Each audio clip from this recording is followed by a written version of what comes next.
একটা করতালি দিয়ে ওদেরকে উৎসাহিত করি। সবাই জোরে সোরে করতালি। সুন্দর একটা অনুষ্ঠান আমরা দেখব।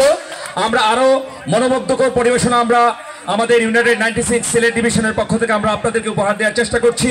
তোমরা আমাদের বন্ধু, আমরা বন্ধন অটুট থাকবে চিরসময়, চির অম্লান, চির সবুজ। আমরা সবসময় একসাথে থাকবো। আমরা এখন উপভোগ করব একটি ফিউশন নৃত্য। সবাইকে আমন্ত্রণ জানাচ্ছি ফিউশন নৃত্যে। মঞ্চে প্রস্তুত, আমরা কি প্রস্তুত? মণিপুরি নৃত্য।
Super say one night, I'm gonna see the